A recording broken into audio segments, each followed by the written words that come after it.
if you don't consume or watch erotic or porn, but even in like a movie with a sex scene, both partners are always raring to go. She has an orgasm within immediately, and the average woman is like anywhere from like 5 to 18 minutes. We compare ourselves to what we think is normal, and then we feel we are broken or there is something wrong with us. Women's sexual desire, it is not worse, better, right, wrong. It is different. Lubricants are typically what we would use during sexual activity, and moisturizers are not to be used because you want it to stay in the vagina for a prolonged period of time. People suffer in silence. There's, changing hormonal levels with menopause. Stress is a significant factor in decreased desire. And afraid to Google any information because nowadays pop up in their Instagram or something like that. This is a space where we want to learn about everything. We're back on the couch. Please do me a favor and don't forget to subscribe, like, and share. I'm particularly excited about today's episode. We're here with Monique Voorn, social worker. Monique, welcome to the couch. Thank you. I'm very excited to be here. Yes, because we're going to be talking about something that is still considered taboo, our sexual wellness. Why don't you tell everyone what you do? So I'm a master's level social worker and I work at a regional cancer center. But a big part of the work that I do is sexual health counseling. So I'm not a sex therapist. There's sort of a whole certification process involved with that I don't have or don't plan to have, but I've taken a number of courses, done a fair bit of training and do some teaching as well to support patients who are dealing with sexual health changes as a result. Well, what are some of the top complaints that you hear about?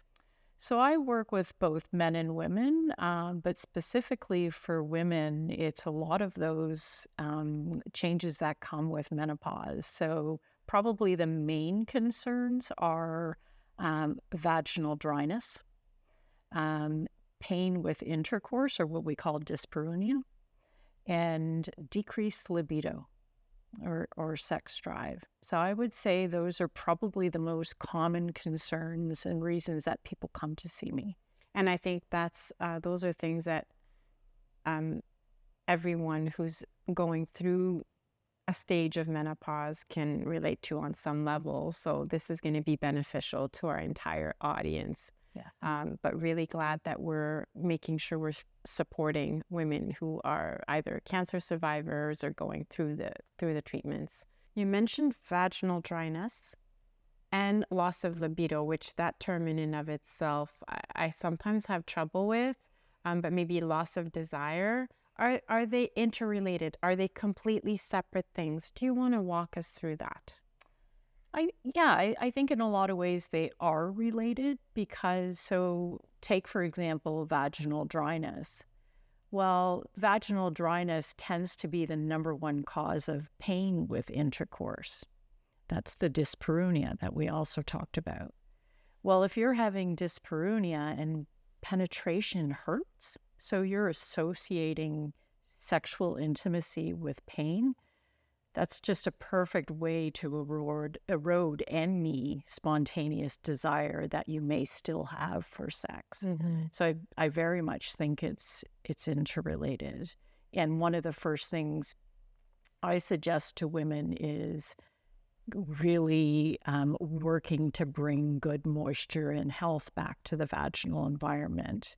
While, we can talk about other strategies as well, but you had a great segment with a pharmacist who talked about vaginal moisturizers. And a lot of people don't realize these products have to be used consistently for a good 4 to 5 weeks before they're really going to make a difference.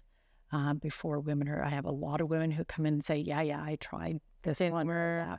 It didn't work, but they've tried it once or twice, and it's absolutely not going to make much of a difference after 1 or 2 applications. Or they are sometimes even putting it in the morning and then going about their day. So with gravity, you're losing the product. So just really important how to know how to use the products effectively. And I think maybe you touched upon this, but we almost feel for some people they may not miss intimacy, but for many they do. How do you even begin to put that into words? Because we're not even comfortable talking about those things. And then to talk about it with a social worker or a healthcare provider, what are the tools that we can give women to create a space where they can bring up the topic? Mm-hmm. Mm-hmm. Yeah, I think, I think you're right. This is a good question because a lot of people, a lot of women I talk to say, oh, I don't know if I could have that conversation with my doctor. And I think it's really important to remind ourselves, the World Health Organization recognizes sexual health as an integral part of overall well-being, and that that our sexual health is just as important as any other aspect of our health that we're needing help with or inquiring about. So I think it's not always easy, but I think, asking the questions will often, even though your doctor has perhaps never sort of broached the topic with you, you may find that they've actually got quite a bit of knowledge that might be helpful to you. Mm-hmm. Are there resources that we can share with the audience in the description of the episode? Because some people do want to consume that content or resources in the privacy of their own. Absolutely. Yeah. Absolutely. Yeah. So, for example, just off the top of my head, thinking about Alberta Health Services, has put out a really good booklet on low sexual desire. So 10 tips for dealing with low sexual desire. So maybe we could even, let's go. Provide the website at some point. But do you know some of those tips? Maybe we can run through some of those now. Absolutely. Yeah. Absolutely. Yeah. So I think talking about low sexual desire, I think, is a really interesting challenge, because I think it comes with a lot of sort of assumptions. So to back up a little bit, if you've heard of Masters and Johnson's, they were sort of the first scientists to research sexual behavior and sexual activity. And back in the 60s and 70s, they came out with, they would connect people to instruments to measure arousal. They would watch hours and hours of film of people engaging sexually. And then they came out with their data and their findings. And one of their main findings was the normal human sexual response. Well, that started with spontaneous desire.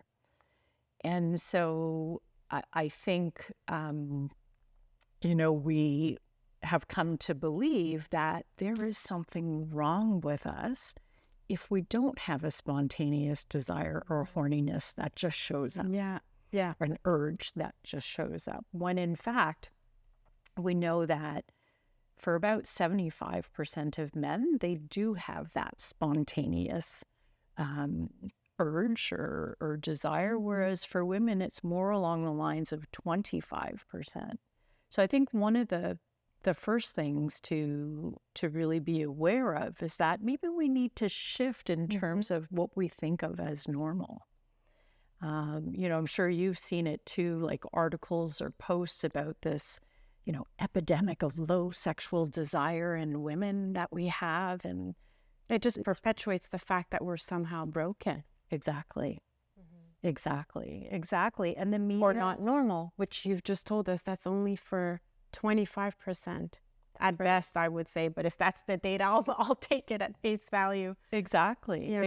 And that's, desire, spontaneous, sort of waxes and wanes throughout lifetime. We know from Rosemary Basson's research that women and men in longer term relationships, we tend to see a bit of a waning of spontaneous desire, certainly around stressful times or times like menopause as well. So there's multiple factors at play. But I think, we in the media, not even just if you, don't consume or watch erotica or porn, but even in like a movie with a sex scene, both partners are always raring to go.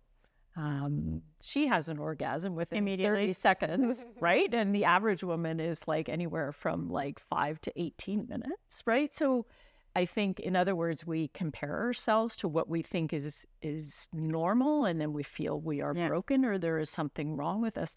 And so I think it's really important to reframe that and to understand that women's sexual desire is different.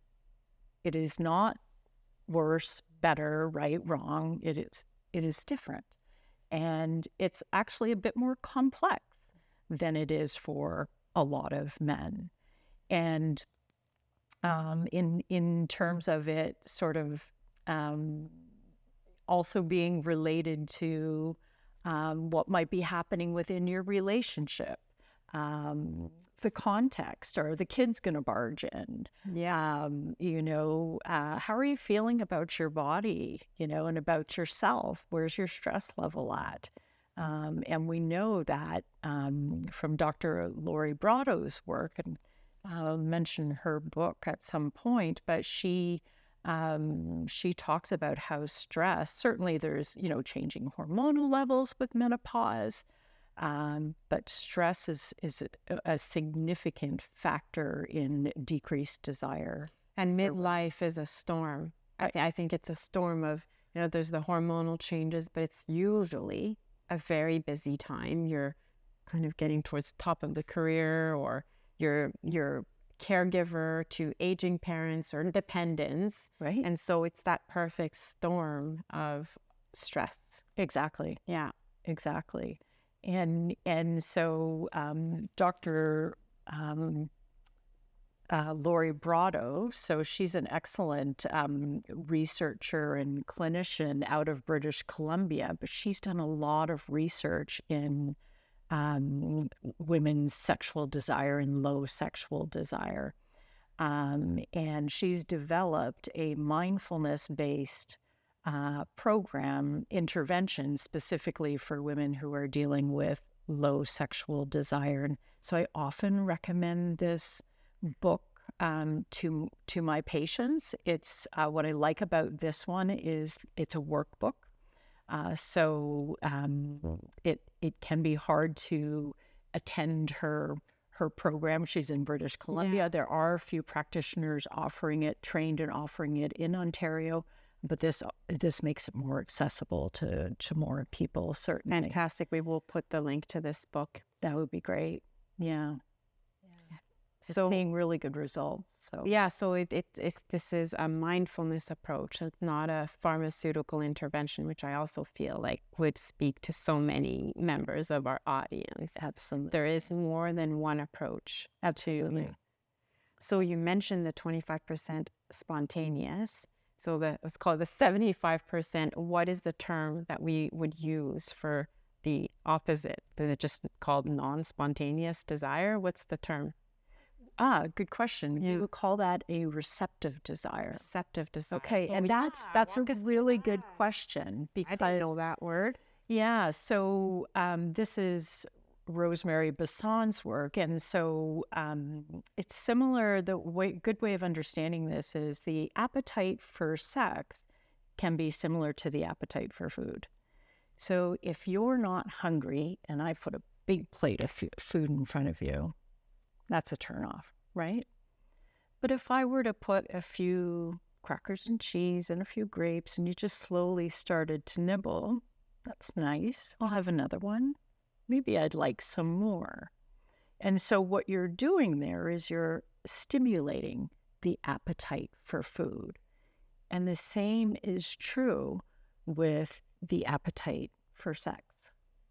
So if you don't have a spontaneous desire or horniness that is showing up, if having a sexual relationship with yourself or a partner is important to you, you're probably going to need to be proactive and start seeing if you can stimulate that appetite for sex. So one of the things that can be helpful first off is to think about, like, what are my motivators for being sexual? Not desire, but why is this important to me? I don't have a desire that's showing up anymore like it used to, but it's still important to me to be able to enjoy my body or to be able to enjoy sensuality with my partner. So you're focusing on the positive motivators for engaging, but at some point you do have to make a decision to either take initiative and approach your partner, or take initiative on your own, or decide that you're open to your partner approaching you. And again, that's because you can't rely on that spontaneous urge as your kickstart, like right? the Notebook movie. like the Notebook movie, exactly. So it's being open to it, even though my head's not. And this is why we talk about scheduling sex, and it just sounds so unromantic to a lot of people.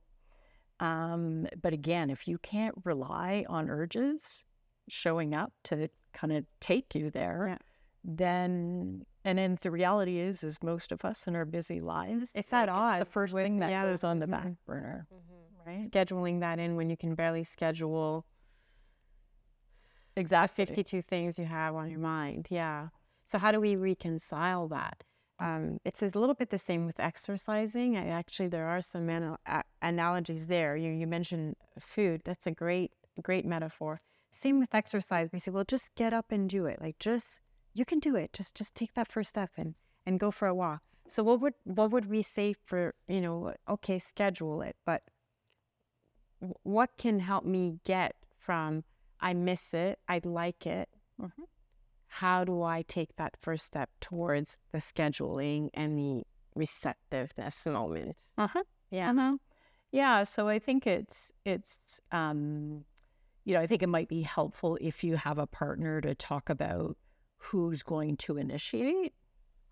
If you've never initiated, to sort of expect that that's something you're going to feel comfortable doing may not be. So maybe having a conversation with your partner that this is something I'd like to try. The desire's not showing up, but I know that if I do start to engage with you and we feel connected, then that's probably going to develop from there. So it would help me if you started initiating again, because what a lot of partners do is they pick up on it. They pick up on the lack of interest, and so they often don't want to put pressure on you to do something you don't feel like doing. So they end up backing off, and so then you get this real sort of disconnect that ends up happening. So first thing is having a conversation about it. And I think we're going to ask you to come back for another episode where we'll go a little bit deeper in that communication piece, because if you don't have communication, what you're talking about certainly is going to be more difficult to act on. Absolutely. Yeah. I want to go back to the vaginal dryness, because we've talked about desire, but you may actually feel the desire but have the fear tied to the pain, right? The vaginal dryness and other symptoms related to the female anatomy. So you want to walk us through some of the solutions that you share with the patients. Sure.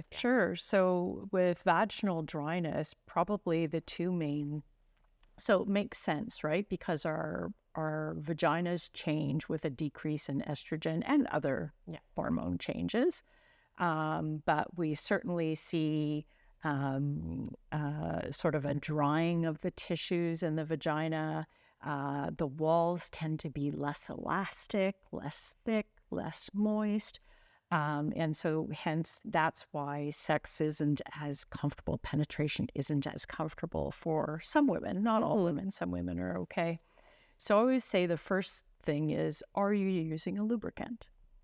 And some people are, but yeah, and maybe it helps a bit, but it's not great, and some people aren't. So it's really one of the first strategies I suggest to people is to make sure that they're using a really good lubricant. So I brought a couple today. There are 3 types of vaginal lubricants. So there's oil-based, there's water-based, and then there's silicone-based lubricants.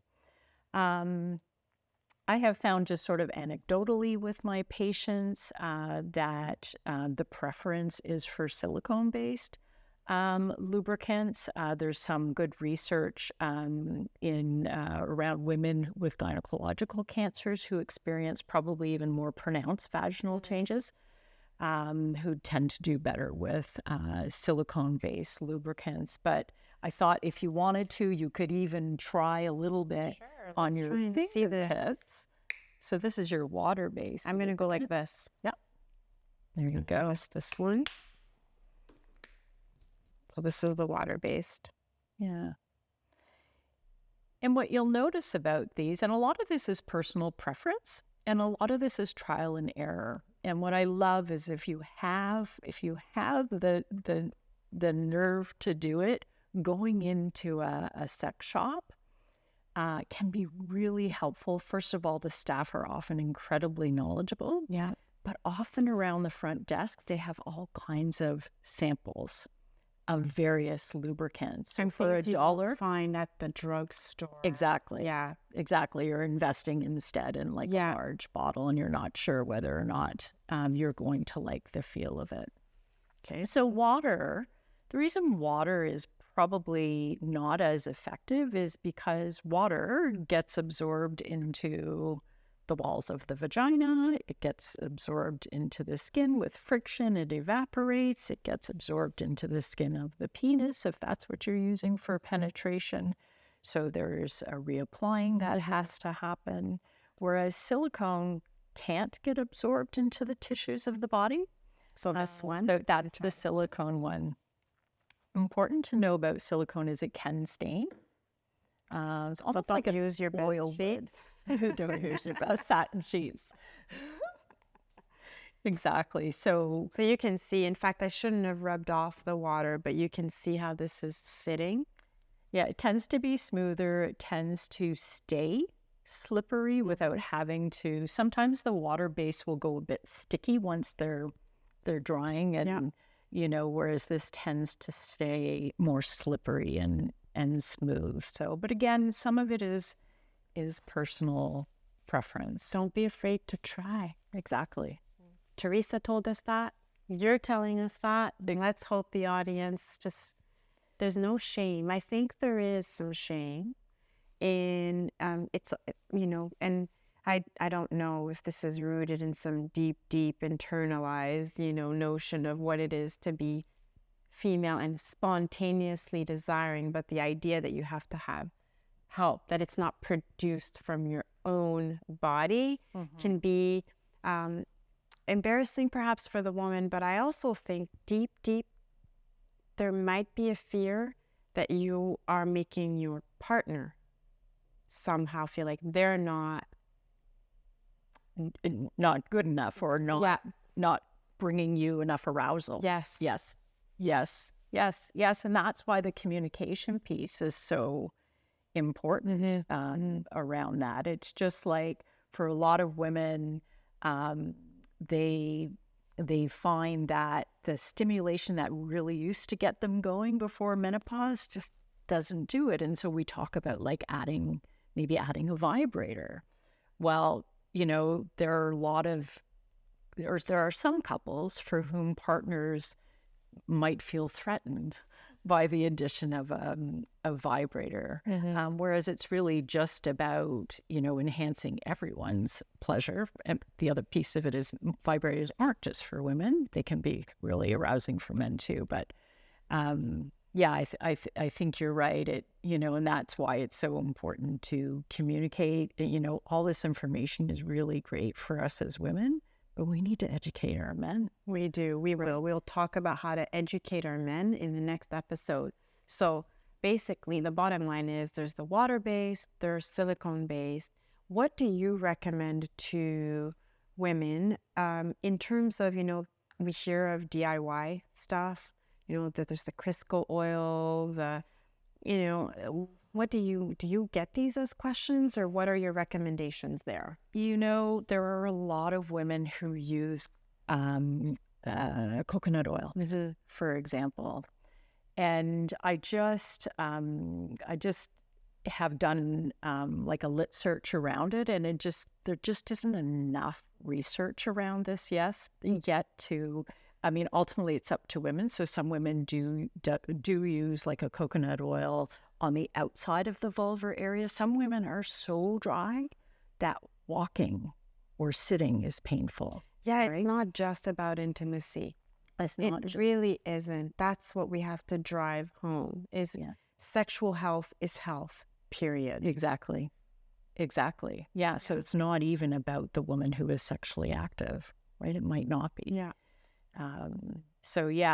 The reason we tend not to suggest oil-based lubricants is because the vagina doesn't clear out oils as well as it does other substances like the silicone. So the water-based is going to be more likely to get absorbed with a little bit, sort of in discharge, but the silicone-based is going to be just the vagina will gradually clear it out.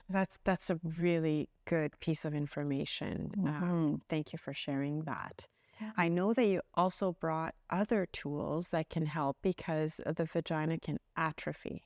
So it's not just about the lubrication. What else can be helpful? Yes. Yeah. So I think getting on top of, bringing good moisture into the vagina, I think that's always the first step. Sorry, and this is for in the moment sort of situation. Yes.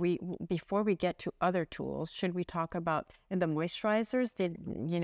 You mentioned don't use it in the morning. Yeah.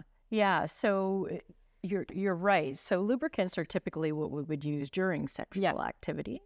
And moisturizers are not to be used during sexual. It's not going to hurt you to use it during sexual activity, but it's kind of a waste of the product because you want it to stay in the vagina for a prolonged period of time so that it can do its work. And I think your previous guest talked about sort of how it brings back the proper pH balance of the vaginal environment, making the tissues healthier.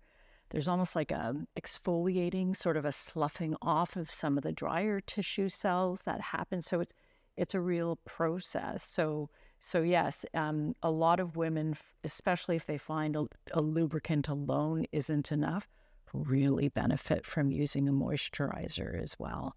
But moisturizers need to be applied right before you go to sleep at night so that you're laying down. If you get up to pee, that's okay. Mm-hmm. But you don't want to be mostly laying down so that the product stays in there. And then you need to use it for a good 4 to 5 weeks. 4 to 5 weeks. Before you're Look, we spend a lot of time taking care of our faces. How many of us use creams nightly? Exactly. It's the same idea, right? We put lotion on our bodies, so give some care. Okay, I'm ready, and I'm really curious about other tools that we can use to help address vaginal atrophy, because honestly, I've said this repeatedly, but I could not believe that even though I had a PhD in biological sciences, I'm educated, I read, I did not know. It is not part of our health education post, the fertility years that this happens. So whereas not everyone will experience hot flashes, for example, what about atrophy? It may not be at the same time, but is this something that it happens to the vaginal wall over time to everyone? Right. Exactly. And what can happen with that is there can be a real sense of tightness. That develops, and that's part of what contributes to pain and discomfort. And so a couple of things that can be helpful. First thing is to be really aware of the fact that when a woman is completely aroused, her vagina tends open. Okay, so the deeper 2/3 of the vagina widen and lengthen. And so making sure that you are getting just getting that level of excitement up as much as possible is going to help that tenting to happen, which is going to make penetration, if that's what you choose to do that day, more comfortable. And sometimes people find that they have to, often introducing novel things into lovemaking, or even masturbation can be helpful. So whether it's, erotica, like reading an erotic short story or watching an erotic film, or vibrators to really ramp up the excitement as much as possible. So I think that's an important thing to know, that that's something that our body's capable of doing. We just need to give ourselves the time, the space, and the energy to find for that to happen. Yeah. So the other thing that can be helpful is to dilate the vagina. Okay. So dilating the vagina means essentially stretching the vagina open. And so a lot of our patients who have had radiation to the pelvic area get quite significant narrowing of the vagina. So we often suggest that they get a kit similar to this, where you've got different sizes. So you would start with the smallest size and work your way up as things become more comfortable. Okay. But you don't have to buy a kit like this. You can buy a vibrator. That's approximately, the average vagina is about 10 centimeters. That is approximately the size that you need. There's dildos you can use. So there's Lots of have options. to buy.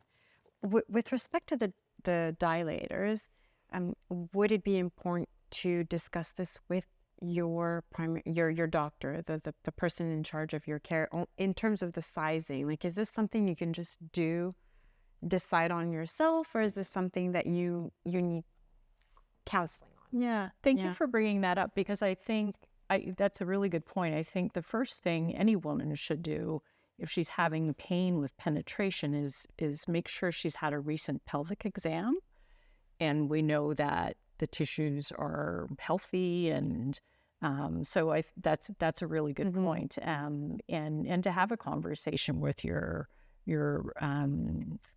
family doctor or a gynecologist about the fact that you're having pain or discomfort with penetration.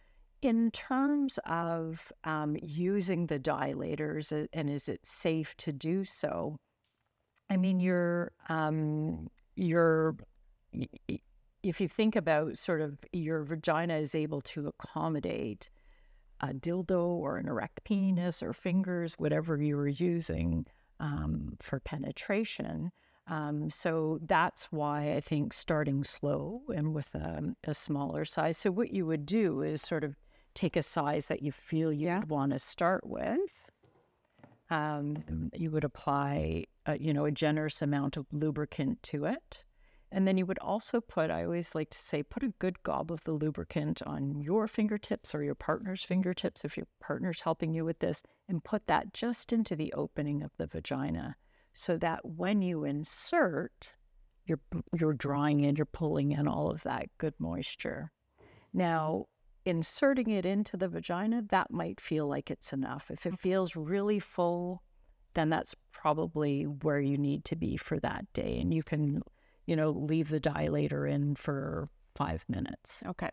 If you can, however, you want to start moving it around a little bit, because what we want to do is we want to push against the walls. So come out a little bit, push against the walls, maybe some in and out.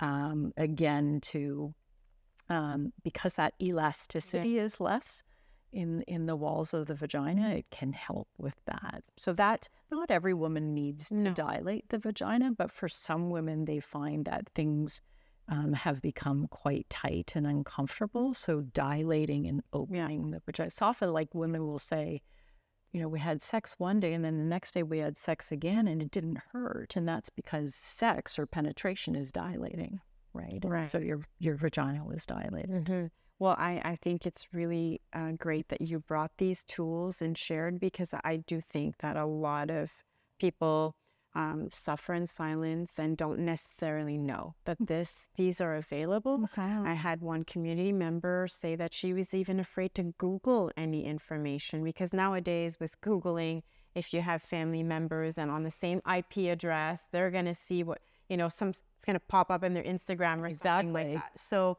I think this is a space where we want women to learn about everything that's available. Absolutely. And then decide what they might want to try. Yeah, absolutely. Another thing that can be helpful that I've recently added to my toolbox, these are called O-rings.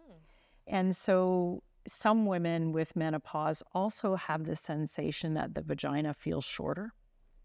And so the depth of penetration is a bit too much. These are, you can feel these. To me, they feel very much like skin tissue. Yes. But basically what you do with these, so you start with the 3 rings, and that sits on the base of, if you're with a male partner, on the base of the penis, or if you're using a dildo, it sits on that. And so what that does is it minimizes the depth of penetration, how deep your partner or the dildo can go, but still feels very natural for your partner.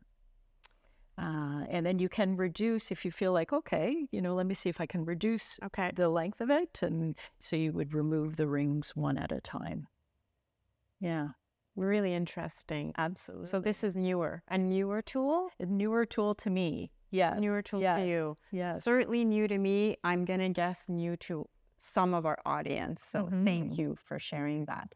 What are some of the common myths you'd like to bust around women's sexual wellness?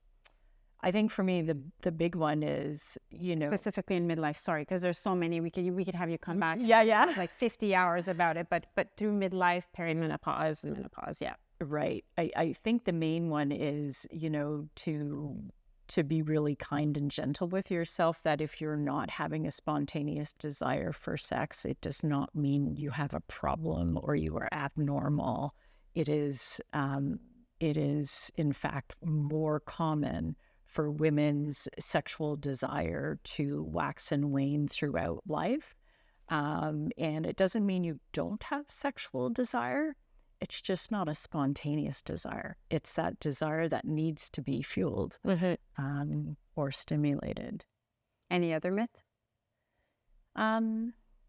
Myths, I think that, that sex needs to hurt after menopause. Like bear and grin it.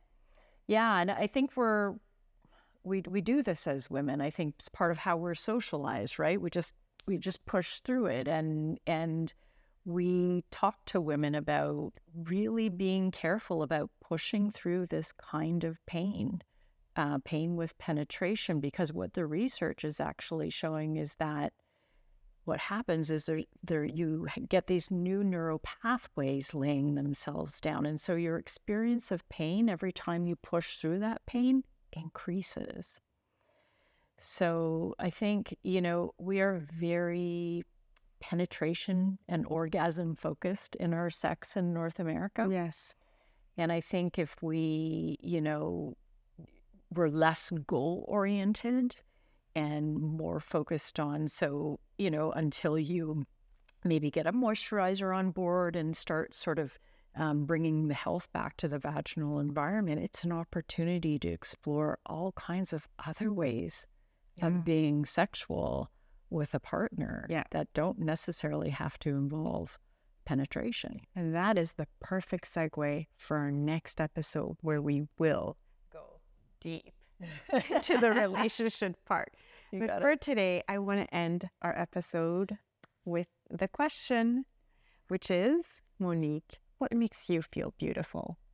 Well, I thought about this. I think I feel most beautiful when I'm caring for myself.